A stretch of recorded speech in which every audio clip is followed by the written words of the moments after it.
main entrance to the operational and Halsey Road.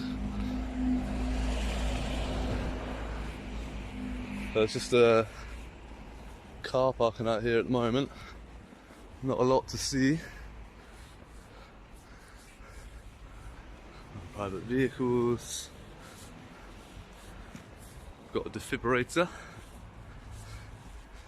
Comes with instructions on how to use it, which is good. Other than that, you've got a phone if you need police assistance there.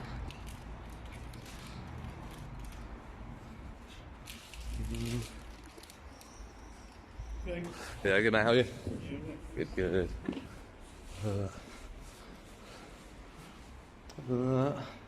Unison office. There's their gates, which looks like it's open.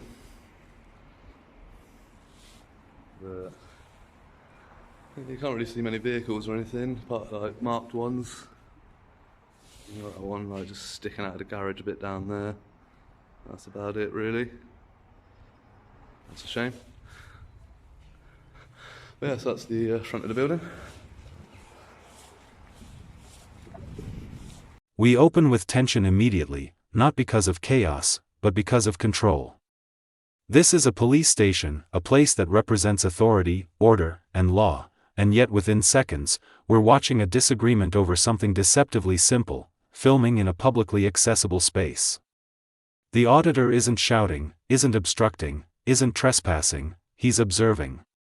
But that alone is enough to trigger discomfort. This encounter is fascinating because it doesn't explode instantly. Instead, it simmers. We see passive authority, vague instructions, and a slow shift from curiosity to confrontation. A detective sergeant approaches, still on the phone, questioning intent rather than behavior. And that's where things get interesting, because intent isn't illegal. As this unfolds, pay close attention to the language used: police premises, car park. These words sound authoritative, but are they legally meaningful? Personal data and stuff in there. Nobody can see it as they're going past, which is top notch. I think that chap, he might be an officer on his lunch, hence why he's waiting around, checking what I'm up to. Little pigeon roost. Pardon? Can I help you at all? No, I'm good, cheers. Are you? Yeah, yeah. Okay, sure. Okay, can I ask what you're videoing then? 'Cause it's the police building. Well, what does it look like I'm videoing? Sorry? What does it look like I'm videoing? Are you a police officer? I am indeed. Have you got your warrant card on you, sir? Yes. Can you, if you're addressing a member of the public as a police officer, can you come off the phone, please? It's very rude and unprofessional. 5359, Detective Sergeant, yes, okay. Well, yeah, as I said, you're addressing a member of the public. It's very rude to be on your phone, very unprofessional. But this is a detective inspector that's on the phone, Okay. and I'm just questioning what you're doing here for security of this building. Oh, I'm doing a personal project. Are you? Okay, Yeah. lovely. Can I ask Can you not stop to edge leave more? the building? Can I ask you to leave the premises? Can you not step towards me? Okay, can I That's ask very you to leave rude. the premises, please. Why do I need to leave the premises? It's a publicly accessible area. This isn't actually. Of course it is. Private car park for police officers. This isn't an active police officer. Well, it doesn't say that anywhere. It says no private vehicles beyond this point, Yeah. but private vehicles can be here. For the people that work here. So these are our private vehicles. Oh, is it? Yeah. Okay, interesting. That's right, I'll just make sure that the number plates are all legal. Yep, they are. Yeah, are you sure about that? Because I see a lot around police stations that aren't. Yeah. Thank you. This is a textbook audit setup. The auditor positions himself in an area commonly understood to have implied public access: car parks, front entrances, and publicly visible facilities. These spaces matter legally because access isn't determined by what feels private, but by what's communicated clearly to the public. No signs. No barriers. No restrictions displayed. The commentary here is important. Audits often start exactly like this to test officers' understanding of civil trespass and public access rights. Police stations aren't magical no-camera zones. While certain areas are restricted, others are open by design. That distinction is critical, and it's where many confrontations begin. Notice how calm the auditor is. He's narrating, observing, and documenting. There's no provocation yet. But simply existing with a camera near a police facility already put some officers on edge.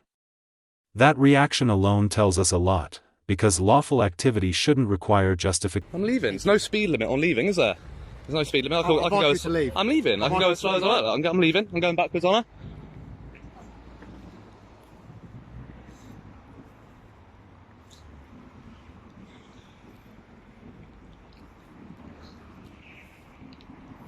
Take command of you. Thank you very much, sir.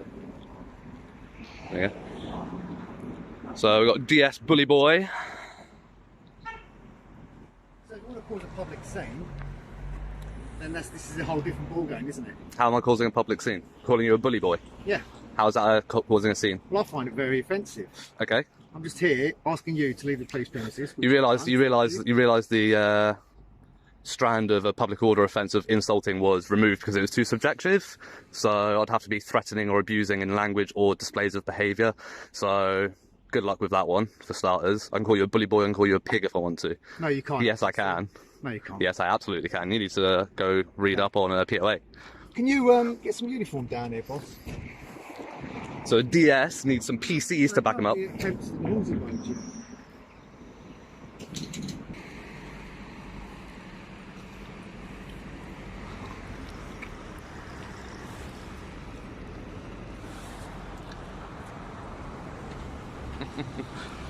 Wants to get a little cam back.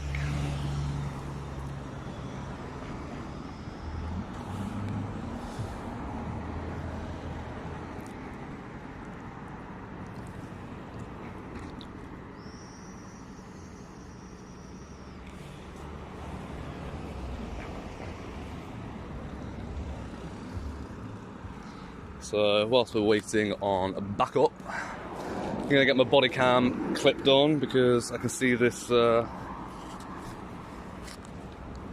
for a search at the way DS is acting.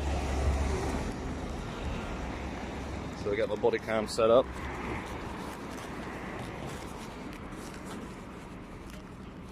Just in case. Hopefully my beard's not obstructing the lens. This is where professionalism comes under the microscope. The detective sergeant approaches while still on his phone, and that detail matters. When officers engage members of the public, especially in a confrontational or authoritative capacity, professionalism isn't optional. Remaining on a personal call while questioning someone immediately undermines that authority. The auditor challenges this, not aggressively, but pointedly. And instead of de-escalation, the interaction tightens. The officer shifts from inquiry to command without clearly establishing grounds. Security is mentioned, but no specific threat is identified. Filming is questioned, but filming itself isn't unlawful. Watch how quickly the tone changes once the camera becomes the focus. The conversation stops being about behavior and becomes about control. That shift is subtle, but critical, because policing should be based on actions, not discomfort.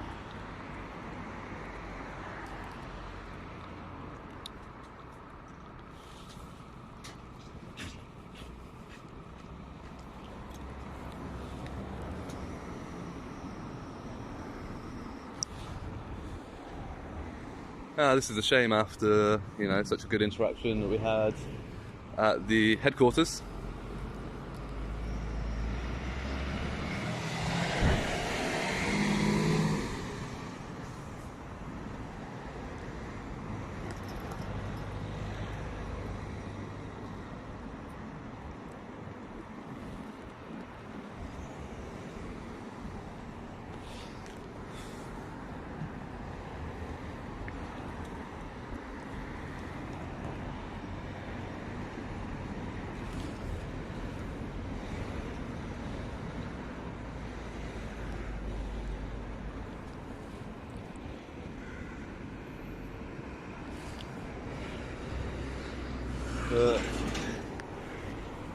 Whilst we wait around for these uniforms,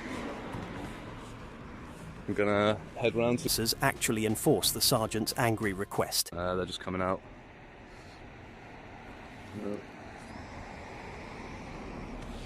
But yeah, I think the DS was correct. The number plates do look all kosher so far.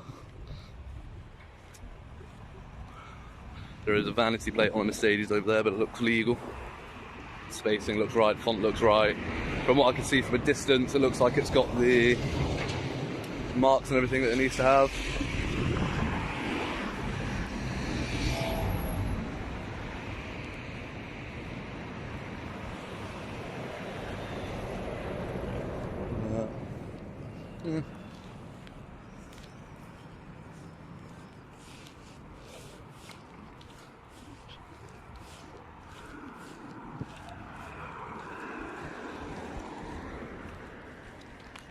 Little Subaru.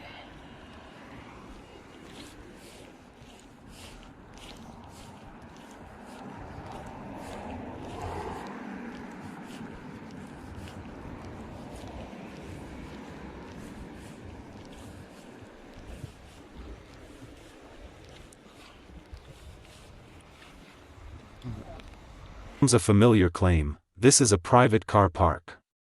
It sounds definitive, but legally, it's meaningless without clear signage or boundaries. Public access isn't revoked by assertion alone. If an area appears open, has no restrictions posted, and is commonly accessed by the public, implied access exists until it's explicitly withdrawn. What's interesting here is the contradiction. The officer asserts privacy, yet acknowledges there's no signage stating that. That creates confusion, and confusion always benefits authority more